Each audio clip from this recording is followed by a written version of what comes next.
I know everybody's excited to hear from Brooke today.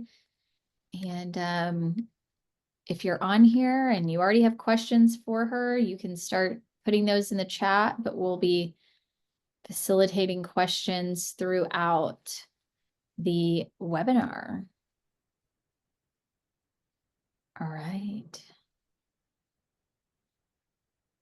Good to have everybody joining. Hope you're all having a great summer. Hope it's a busy summer for all of you and you're just making placements left and right. I know everybody is closing up Q2 and so it's just great seeing everyone here today. I'm sure all of the great insights we're going to learn today we can carry into Q3, which is kind of crazy that we're saying it's Q3. What? That's the back half of the year. This year is flying by. All right, we've got everyone joining in. We've got 18 on so far. Kelly told us earlier we had 65 registered as of this morning, which is awesome and healthy. And I know everybody's excited to hear from Brooke and learn today on this Thursday. Hope wherever you're at, you're having a great summer. I'm here in Texas and it is hot, hot. But we're spending our summers in the pool. Brooke, I know you said this earlier to me, but tell us where you're at. I'm in Sun Valley, Idaho right now on vacation. On vacation. Okay, so how did y'all choose My that? friend, her family has a place here. Oh, So nice. we are visiting and I've never been here before and it's absolutely beautiful. That's But great. it looks fake. That's great. Well, awesome. Okay, it looks like we have a healthy number who has joined. It's a little after 2 here for most of you, 3. So we are going to get kicked off. I was going to just get as many people. I know you don't want to miss anything that Brooke has to share with us today. So I'm just going to wait a few more seconds, let a few more people in here. If you're unfamiliar with webinars and how they operate, down at the bottom of your screen, you can put questions for Brooke in here. And so I'll be monitoring that through the webinar. And we'll be answering questions hopefully throughout it or at the end. So if anything pops up that you have a question about, please make sure to enter that in the Q&A section.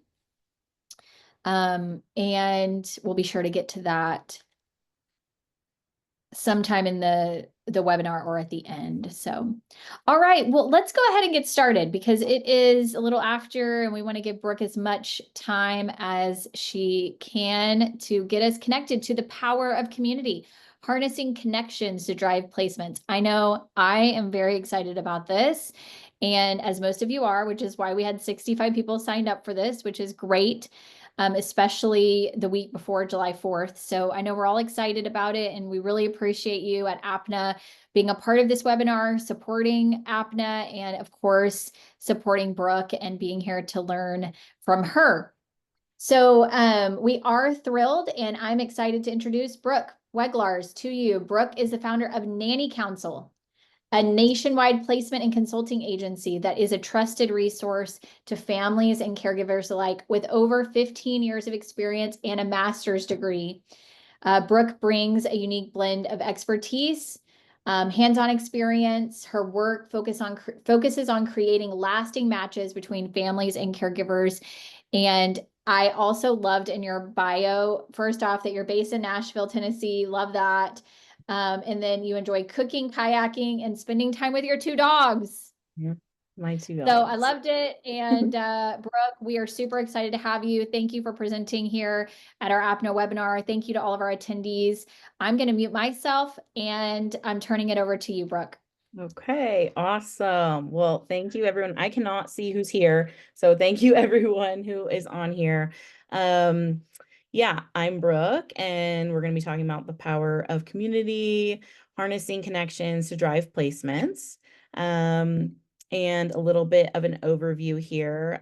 We will go over why community matters, your internal community, Building trust with clients and candidates, local networks are gold, strategic partnerships, how to build a referral culture, and then community and action. And a little bit about myself, which Lindsay just, introduced me. But yes, I have been in the industry for over 15 years, having worked as a professional nanny and family assistant before eventually making the switch over to, the agency side. I have my master's degree in clinical psychology from Pepperdine University. And Nanny Council started as a blog and writing articles to educate families and nannies on their rights and industry standards and overtime laws. I offer a free contract on my website. So it started out just being kind of a resource, and it organically evolved into placements and consulting. And yes, I love cooking, kayaking, and I have 2 dogs, George and Lottie, and I'm a proud dog mom. All right. So with that, we will start out with why community matters. So successful placements are built on more than just candidates. They thrive on strong relationships and connected community. Community builds trust, trust leads to loyalty, and loyalty fuels sustainable growth. And people refer people they trust. When you foster a strong, connected community, you don't have to sell yourself because your community does it for you. So if you're really good at what you do and you are intentional with the relationships that you're building, then people are very inclined to promote you and refer you. And it's really kind of organic in terms of building those clients and the candidates. And then your internal community. So I love this. Looking everywhere for leads while ignoring the people who already know, like, and trust you. If you're anything like me, I'm constantly thinking of, okay, like where can I look? Where should I, go for expanding my client base or my candidates, which is important. But I think a lot of us miss the mark by ignoring the people who already have worked with us or know about us and like us and trust us. And with that, oops, sorry, I don't know if you guys can see this little me in the corner, but it blocks my view a little bit sometimes. Actually, I think I can make it smaller. There we go.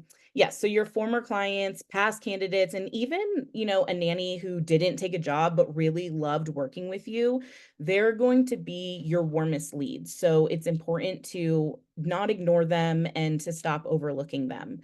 And also not to forget your quiet followers in your online spaces. So there's a lot of lurkers out there. There's people who are on social media, whether it's TikTok, Instagram, Facebook, and they're not necessarily participating as much and as vocal, but they are following and they're paying attention. And so, being aware of just that community that you have as well. Let's see. Yes, so your most powerful asset is the network you've already built. Are you nurturing it? Are you showing up for them even when they don't need you?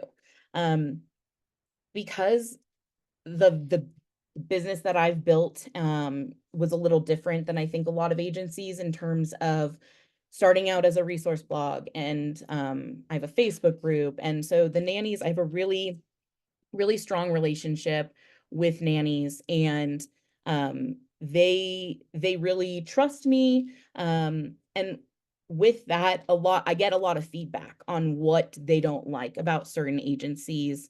And a huge thing that candidates constantly are complaining about is agencies not, following through, following up. And it's hard because you get so many candidates and it's hard to keep track of everyone and make sure that you're following up, like, we sent you, but they weren't interested, or whatever it is. I think that agencies a bit are notoriously known for kind of doing this to candidates. overall.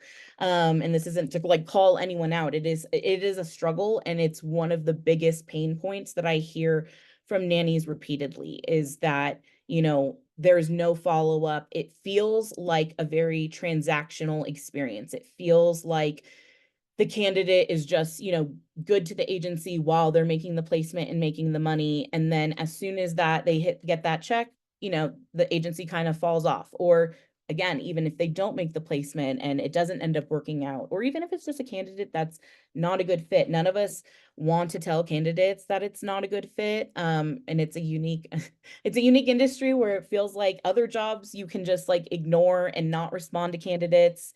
You apply in any other industry and you may never hear back, but for whatever reason, our industry, I think the nannies expect a lot of that just feedback and letting them know what's going on in the process.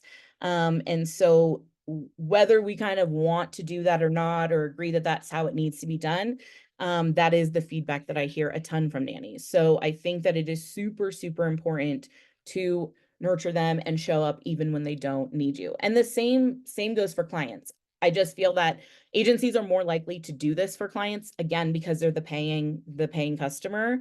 But it's so important not to forget the candidate's experience and recognize that your placement wouldn't exist without them. And so really valuing them and treating them the way that you would want to be treated if you were applying. And many of us agency owners were nannies and worked with agencies and have probably felt those pain points ourselves. So that's a huge one. Let's see, building trust. Oh yeah, see, I love this photo. Nannies refreshing their inbox because the agency said they'd follow up soon, and they're dead because they've been waiting so long, and they're just there with their computer wondering if they're going to hear back from the agency. So with clients, building trust, clear communication, transparency throughout the process, thoughtful onboarding and expectation setting, and showing up professionally every time. So, ways that can look like is having resources throughout every step of the process. Are you offering clients guidance through every step of the process in terms of, hey, you're looking to sign on, I'm going to send you info about, taxes and what you can expect so you can get set up with this. And then once they've decided that they're going to interview a candidate, do you have an interview guide for them? Do you have a trial guide when they're scheduling a nanny for a trial? Do you have a trial guide that helps set them up for success and know what to expect? And I think also really with that clear communication and transparency, you know, it's hard because especially when times are slow, which I know it is for many, many agencies right now, you're kind of just wanting to, get any client you can. It's like, oh, I got a client. This isn't the best job. But sometimes you end up, taking on a job that really is going to be incredibly hard to place because of the budget that the family has. The expectations that they have are not aligning with the budget that they have, or just not aligning at all because they want like 3 jobs in one. And so being really transparent, and positioning yourself as the expert, like you're coming to us for a reason. So, transparently, we are not going to attract good candidates. And so it may be a disappointment to the clients at the beginning, and it may mean some clients don't work with you. But it saves you headache in the end because those are the clients that usually are really tricky to place because it's a hard position to fill. And ultimately, then there's not as many surprises. And I think another important one that I've seen, and I implemented, was a lot of families I find, they get a sticker shock when it comes to the actual total price of the nanny. So I do a lot of trying to guide them and explaining like, this is the cost and this is what it's going to cost you annually, because obviously we're listing rates hourly with overtime and all of that to be legally compliant. But I think sometimes, especially when families have overtime built in, it can become a sticker shock once they get that bill and it's like, oh, well, we needed 50 hours, and that 10 hours of overtime adds like another 15K to the annual. And so then they are like, whoa, I'm not, and so I find that it's really helpful to just, when you figure out the hourly rate, go ahead and crunch the number and basically give them an annual that they're signing off on, that they understand that this is what they're going to be paying. And I also advise them on basically add another 10% to that, because you're going to be paying that in employer taxes. So being super, super transparent, even if it will turn some clients away, ultimately the clients that do work with you are going to be the ones that can afford it, and they're going to appreciate how incredibly transparent you are. Um, and then, oh yeah, when families trust you, they stop shopping around. They rely on you, they refer you, they become long-term advocates. So they're going to be your return clients. They may be, if some of you are doing entire household staffing, they may come to you and say, hey, we need a housekeeper. We loved working with you. Can you do that? So that it's really the biggest component of this. When we're working with families who are hiring people to take care of their children, it's completely about trust. It's the most important factor. And then with candidates, in terms of building trust, again, advocate for them, not just place them. So it's a tricky balance. I'm sure many of you have seen also post-COVID era. Well, we're kind of still COVID, but you know what I mean. Post the main COVID era, the rates inflated, and so nannies got a lot of these higher rates, and we've seen them come back down. A little bit tricky, extra tricky, I feel like, between, okay, is this nanny being entitled, advocating for them while also being direct with them on, hey, you're asking for the top end of this range, and candidates with 15 years more of experience and a master's degree are also asking for this. But if that is the case, having that transparent conversation with them and just kind of leveling with them so they know still that you are advocating for them. You're just trying to be realistic. And then huge follow-up, check-in, say thank you. Again, this goes back to the fact that so many nannies complain that they just feel like they were basically used by the agency. Yes, they got a job out of it, but because this industry doesn't have an HR department. Nannies coming to work with an agency, they're trusting and using the agency because it's better for them than going on their own. And if an agency isn't going to offer the follow-ups and the check-ins and appreciate them and advocate for them, why should they go through an agency? To be completely honest, it takes a lot longer. They can usually get a job on their own quicker because they're not having to get fully vetted before they get to meet with a family. Respect their time and boundaries. Again, a tricky one. I've seen a lot of quote unquote entitled nannies lately. But at the same time, respecting the fact that if it's not a good fit for them, it's not a good fit for them, and not pressuring a candidate to take a job, or pressuring them to, do a trial and request off their job if they feel uncomfortable doing something like that. And then treat them like humans, not inventory. It's very basic, it's very simple. But again, this is based on a lot of pain points and complaints that I repeatedly receive from nannies. And nannies remember how they were treated. And when you earn their trust, they will send others your way, not just because you placed them, but because they felt seen. And this applies to anyone in any industry. But again, we're in the industry of domestic workers, very much an industry where there's a lot of undervaluing, underpaying, not necessarily through the agencies, but it's just the industry that we're in is kind of built on that. And so nannies want to feel appreciated. Most of them are people pleasers. So if they feel appreciated and they feel valued, they will be loyal, and they'll be singing your praises in the Facebook groups and all the other spaces to say, oh, you should, whether it's a candidate or a family, you should work with this agency. I had a great experience. And professional nannies, really good quality professional nannies, referring your agency, like, it's huge. All right. Creating connection with nannies and parents. So we have, oops, I want to see what time it is. Be active and helpful in online spaces. So think Facebook groups, Reddit threads, Instagram Q&As, TikTok.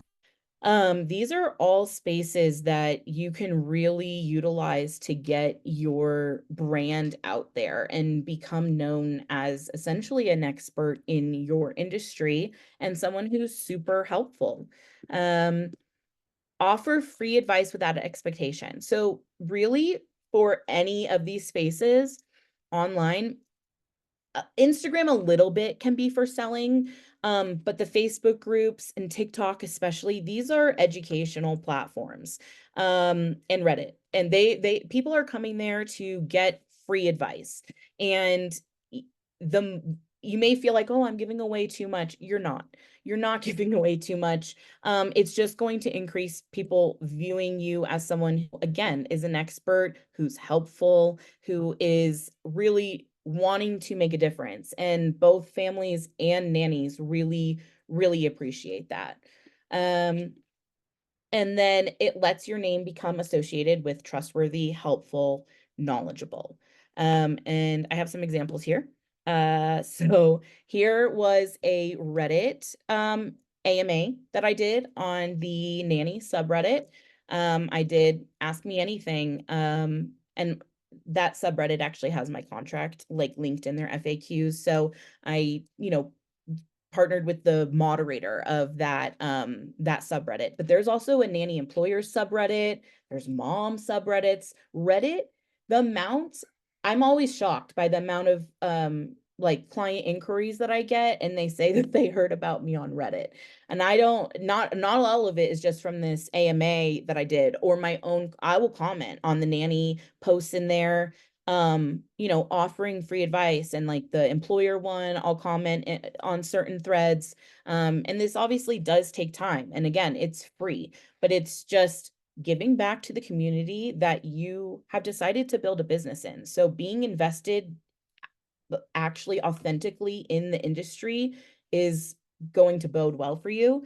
And then also I have a Facebook group.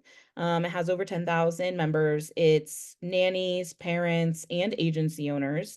And it's very active. And so that is another thing that you could consider creating, especially if you're in a hyper local market. Do you want to create something, and that could help as like a childcare group that could get you leads to families as well. And then here's just an example. Also, this was last week. A mom in a local mom group in Nashville asked, I'm debating between daycare and a nanny, trying to figure out the cost. And so I went ahead and told her the hourly rates that it comes down to, the 10% employer taxes, annually gave the number, because it's, again, it's a lot of parents, especially when they're debating the daycare versus nanny, they don't realize the cost usually. So this is just something that I often do. And again, I will be told, like, when I have the how did you hear about us on my client inquiry form, a huge amount is from Facebook and from Reddit. A little bit from TikTok, because I have been posting on TikTok, not super consistently. But again, it's not like I'm selling on any of these platforms, but because I'm offering advice and I seem like a trustworthy person, it's then leading them back to my website. When candidates and parents see your name come up repeatedly, not selling, but truly helping, they start to recognize and trust you. That brand trust turns into messages like, hey, I see your name a lot. Can I work with you? Local networks are gold. So parenting childcare groups. So every city pretty much has their local parenting childcare groups. And there might even be some, ones that meet up that you could get involved in. Pediatricians, preschools, I don't know how it is everywhere. Actually, in Nashville, a lot of pediatricians won't recommend any agency, but I do know some agencies have had success with that. And then the preschools and the daycares, especially if you offer maybe a sitting service or something and it's not really in competition with those schools, because they obviously want the daytime care. Could you be kind of a partner with them, and would they allow you to send home a little postcard with your services, maybe a discount code for their first time working with you. I know that the preschools in the Nashville area and like the daycares, some of them will definitely allow that. And so you can get a little more grassroots in terms of actual physical kind of mailers that you're doing.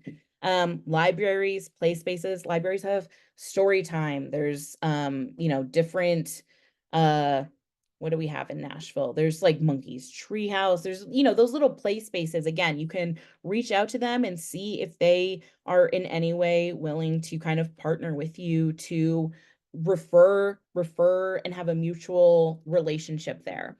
And then enrichment classes. You could also offer to speak at one of them. If there's a class in Nashville, we have, I forget what it's called, but they'll do like um mom yoga or prenatal yoga. They'll do different courses on like baby led weaning, and they'll have people come in. And so again, this is something where for the most part you're probably going to need to offer up your time for free.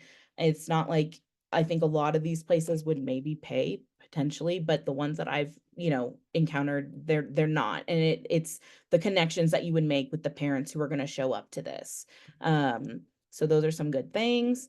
And then this was just an example of a recent client inquiry that came in, and you can see I would like to work with Brooke specifically. And they heard about us from Facebook. And so that's another thing too, is it's obviously going to depend on your agency size. I'm a small agency and I'm the face of it. So that component, they're going to say they specifically want to work with me. And again, that helps because they're seeing my name everywhere. May not be the case that they would specifically say that for the larger agencies that have like a recruiting team. But this really does work. So I wanted to show you an example of that this is frequently something that I see when I get the client inquiries. And let's see, strategic partnerships.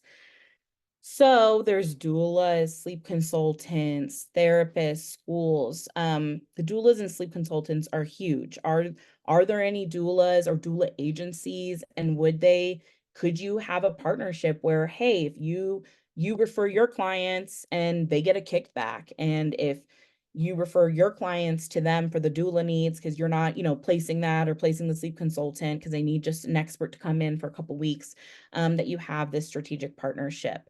And I know you can definitely do it without any sort of incentive, of any sort of monetary incentive. You could just have, hey, I refer my clients, you refer yours. But I do think that offering some sort of incentive definitely makes it more enticing. And when you're talking about a placement and the large fee that you get for a placement, it really kind of is worth it. Family offices and business managers.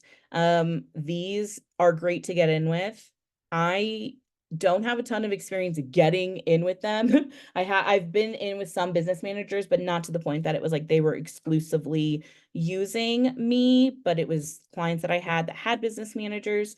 But I do know of agencies who have very, very successfully done this, and it's transformed their agency getting in with the family offices. Because those family offices, especially if it's like a larger one, they're going to be serving many clients that need a lot of staff in their homes.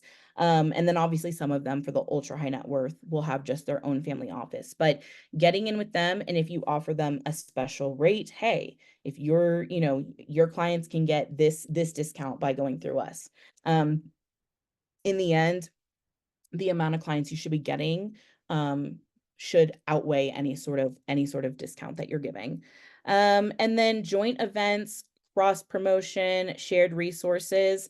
Are there any, like group or any mom groups or anything like that hosting some sort of child friendly, family friendly event that you can join in, that you can cross promote, start building those relationships again, especially on social media with Instagram and TikTok, where people are sharing resources. Because if you're doing that for others and building that, they're likely eventually going to reciprocate it. Help families see you as a trusted connector, not just a one-time service. So it's tough, especially when you're doing perm placements. It is kind of like a one-time service until they, need another nanny or they're wanting to staff elsewhere in their home. So giving families other resources, I feel like is super, super valuable. Is there something that you can offer them throughout the process? Or, hey, we can renew your work agreement. If you, or, even if a family isn't able to do a placement, maybe it's out of their budget. What a la carte services could you be giving them? Could you do the background check when they find their own nanny? Could you do the reference checks for them? There's so many different things. Or could you consult with them? Maybe they can't afford to go through the whole placement process, but they are like the idea of writing up a job description and figuring out what they need, all of that is overwhelming. So do you do a 1 hour consulting session to basically help them DIY the placement process? And that's not for everyone. That is something that I do. I know some agencies, that's not anything that they're interested in. They're serving a very specific clientele and they're not interested in that. But if you're looking to pivot and grow in other areas and just gain more clients that are like, hey, yeah, we used her. We couldn't afford the nanny services, but she was amazing, getting us our job search going and really helped us that we were able to do it on our own. They may have friends that can afford the full service placement. So, they, if they view you as someone who's just really well connected and really valuable, there's so many avenues that families can come to you to get, advice and guidance. We're in such a niche industry. And unless people really are familiar with it themselves, they really do need guidance to do it correctly. Um, and these relationships help you serve clients more holistically, and they create a referral loop built on mutual trust. And then let's see, referral-driven placement pipeline. Sorry, there we go. Referrals equal the most qualified leads, which I'm sure everyone would agree. Most referral leads are going to be very, very warm leads, whether it's a candidate or a family. As long as as long as there's not the sticker shock aspect of it, usually the family will be pretty ready to go because their friend absolutely raved about you and they trust their friend. Loyalty and advocacy go further than ads. Obviously, there's a place for ads and Google ads, and those are super valuable.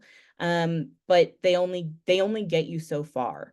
And if you're not a loyal, ethical business owner who is advocating for families and nannies equally and truly meaning that, the ads will only take you so far. You have to build that reputation and brand. Um, and families and candidates trust referrals more than anything else, as I already said. And referrals are the reward for showing up consistently and with integrity. You can't buy the kind of reach and credibility they offer. So again, the ads, all of that, kind of mean nothing if you're not backing it up by how you're actually conducting your business. And people say it all the time, under promise and over deliver. So, build that loyalty by exceeding the expectations for everyone involved.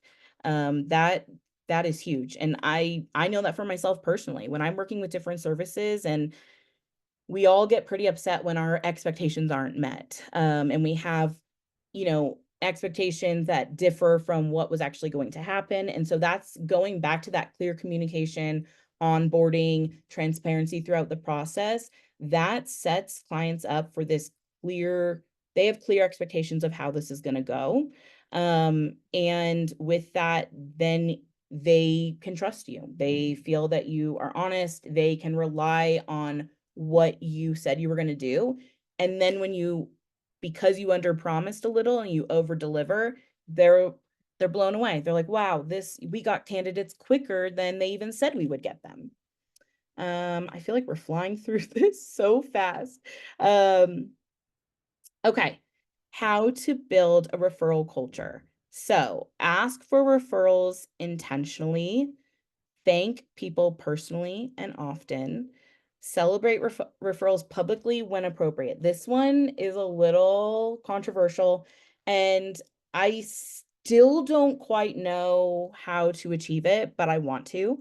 I look at the home edit as a great example of a business that very, very successfully built their brand by basically publicly having referrals and being able to post about doing, these celebrity homes. And it's tricky because people are willing to show that they got their pantry organized, but a lot of people still aren't willing to admit that they have help. So I do see that that's shifting a little bit. More and more moms and influencers are starting to say, like, yeah, I'm not doing this alone. So those are the people that you would really kind of want to target, is the ones who are being authentic about the help that they have. And consider a referral program, especially with influencers who already have a platform. They are used to working with brands. They are used to promoting a product, getting a kickback. Um, and again, this kind of I don't know that a lot of agencies are doing this. I think that some might be, but I think it's definitely an like a little untapped. And again, I think it's because of the stigma, but with it changing, I think that there's a time to move into this area where you create a referral program. And I think of it similar to like a lot of us are with, home pay, homework solutions, GTM, and they have a referral program for every, client that signs up through your link. Like, you get a kickback. So what would be so bad about doing the same for an influencer? Maybe they have a link specifically and they share it with their followers that, like, this is where we got our nanny, and sign up, with my link, and you get 10 whatever it is, 10% off, and then the influencer gets some sort of kickback for driving that client. Once obviously a placement's made, it needs to be specified that it needs to be, a fulfilled placement. But this, like I said, I feel like this is a little untapped in our industry, and I've seen other industries do it well, other brands do it well. And then I think the closest that we've seen is the home edit, since they are service oriented in people's private homes, working with ultra high net worth and celebrity clientele. And they have very successfully been able to completely, I'm sure some people said, no, I don't want you posting about us, but they had enough clients that allowed them to post that. Look at them. They have a Netflix show, they have a book. I mean, they've completely blown up. They've done incredible. And so I personally would love to see the shift into this for our industry, because not only is it a great way to get more leads and to get more clients for all of us, but it reduces the stigma. And as people who are working in this industry, I think it's important that we are promoting that as well, that it takes a village, that this is nothing to be ashamed of, that, it's okay to have help, and it's okay to mention that you have help. It actually helps other parents who are seeing these influencer living their perfect lives realize, oh, they have help. They have full-time help. That is how. And then also, if you have babysitting, that one is another one that I think is actually less stigmatized, that if you have a babysitting service, I think that really would be an easier one to get influencers to get on board with, in terms of having some sort of referral program, because no, most parents are not going to be ashamed of having a date night sitter or something. It's usually the full-time, part-time help where they, sometimes feel uncomfortable with that. And so let's see. I think that's pretty much it on that one. Okay, community in action, hosting real life events. Here is INNTD in Nashville, that I have co-hosted a few times with Rachel Adkins from Nashville Nanny Agency. So we have partnered, and partner with the other agencies in your community, in your local area. You know, there is enough business to go around, and it's for the benefit of the nannies to not be competitors, especially when it comes to stuff like this, to partnering and pulling your resources, pulling together your skill sets. We're all skilled at different things. So working with other agencies, and, you know, if you can't host or co-host, you can even donate or contribute in some way. You can contribute a raffle item. Um, Not everyone has to host. Not everyone has to even donate monetarily. If it's a rough year for you, you could, you know, offer to maybe do a talk if you feel comfortable doing something like that. You could even offer just to promote and share and send the letter about having your clients purchase the ticket for their nanny, even if you're not hosting it, promoting it so that these nannies will get to the event, and get to have continuing education. The nannies definitely pay attention to the agencies that are involved in INNTD and other things like Nanny Palooza, INA, and they pay attention to the agencies that are involved in the community in that way. And then, oh, here is a CPR class that I hosted at my house. I had a private CPR person come, and nannies signed up, and you know, each nanny paid for themselves. But it was a way that we were able to do it. And I had light snacks, and I've actually done this 3 times. And the nannies love it. So I typically do it like once a year, coordinate the group class, host it at my house. You don't have to host it at your house. You could host it elsewhere, but it's a great way to, again, get connected with those nannies. It's so important for them to be updated on their in-person CPR first aid. And it's a way for them to connect and get to meet each other in their local network. Um, and then this is actually a photo from the Washburn Agency's play date that I had the privilege of attending. They hosted a nanny social, a play date in the park. This was during International Nanny, is it International Nanny Recognition Week? I think they changed it to International. The recognition week for nannies.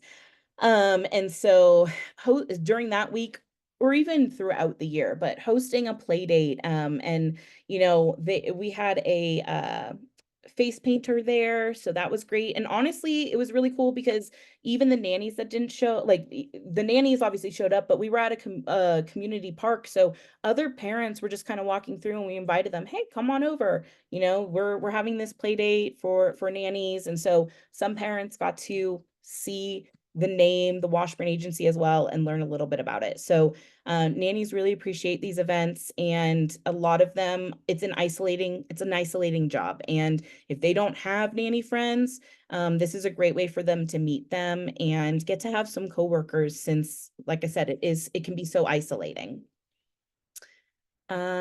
See, I think, guys, I tried to make this long enough. Final takeaways. Hopefully we have a lot of questions. Be consistent. So again, your existing network is your most valuable asset. That is the one that I really, really, again, harping on.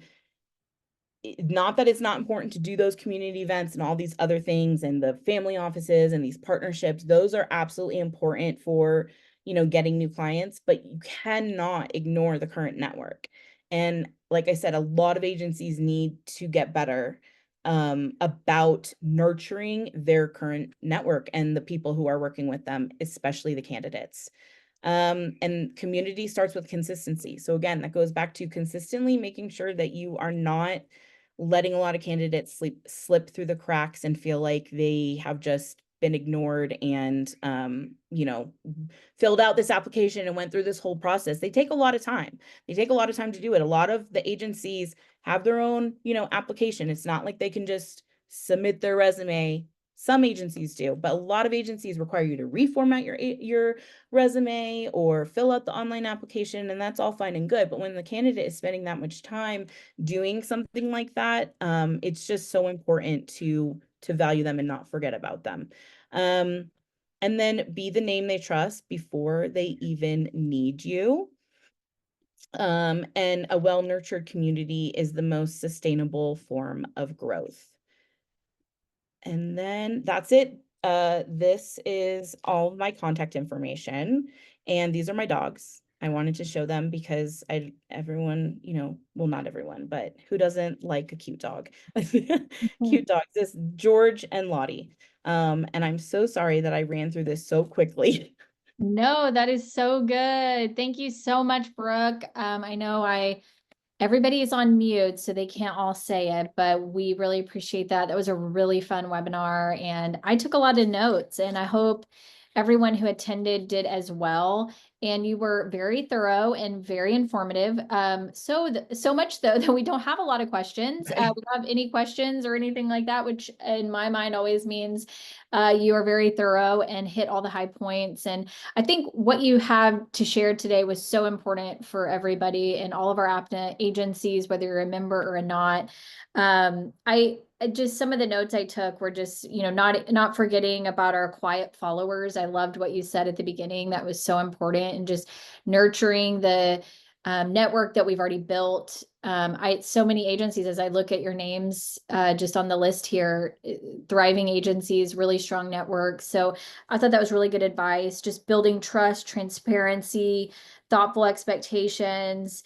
I love that you said when families trust you, they stop shopping around, and that was really important. And I just think it's really good. I also liked your Reddit threads for a lead generator. I love that idea. And so yeah, I learned a lot today. Thank you so much, Brooke, and Yeah, you're welcome. really appreciate everybody. If before you get off, I do have a few Yeah. announcements for everyone who's still on here. It looks like everyone is. These are APNA announcements. So we have a conference. If you have not been reading your emails or seeing our posts on Instagram and Facebook, early bird registration rates end June 30th. So that is coming to an end. We have a fabulous conference. The APNA board of directors has been working really hard, specifically our conference committee leaders have been working really hard with great speakers and getting the agenda together. We have an amazing hotel. We're going to Scottsdale, Arizona, which is really exciting. But if you want those discounts, spots really are filling up. We just got an update this week or last week on, we do believe that we'll probably sell this out pretty quickly. So early bird registration rates in June 30th, and then scholarship applications. This is so important. So many people have reached out to me personally about these scholarship applications. Those close June 30th as well. So before you go out of town for July 4th, make sure to register to get those early bird rates, and then also submit your scholarship applications. So feel free to reach out to Kelly with APNA if you have any questions or need any guidance there. But we're really excited to see you at conference. Brooke, thank you again. Please utilize all of her great contact information. I do follow the Nanny Council on Facebook, and it is an interesting thread every day to follow. So I encourage To you be to. entertaining. It is actually pretty good entertainment. So I really enjoy being a part of it and just seeing kind of where nannies' minds are and issues that they face every day that maybe we don't recognize. I mean, it's a great social media to follow and really good threads. And so I really appreciate you creating that, Brooke. So thank you so much for all of your expertise. And thank you to everyone who attended. I hope you have a great 4th of July week coming up. Bye, everybody. Bye. Thank you. Brooke, we did get a question at the end. They just posted it like, Are they still uh, here? no, they're Oh, gone. gosh, is it okay that it was not the whole time? No, it was great. Yeah, no, a lot of people, Because and after, I know it was an hour and 15 minutes. I was like, I hope I can talk for that long. yeah, no, you did great. Okay. Let's see here. Hold on just a second. Let me, And I'm gonna get Kelly the slides if anyone wants them. yeah, I'm sure people will. Debbie Hip, I don't know, you might want to follow up with her. When being on social media, are you commenting as you or as your agency? I thought that was a pretty good question. Yeah, that is a good question. So I don't know her, but you might, want to get in touch Okay. with I don't her. know her I don't know. either. So maybe, I don't know, maybe Kelly Is could it? send you her info. Yeah, yeah, yeah. Okay. But that came in at the end, so sorry I didn't see Okay. that. Yeah, that's a good question.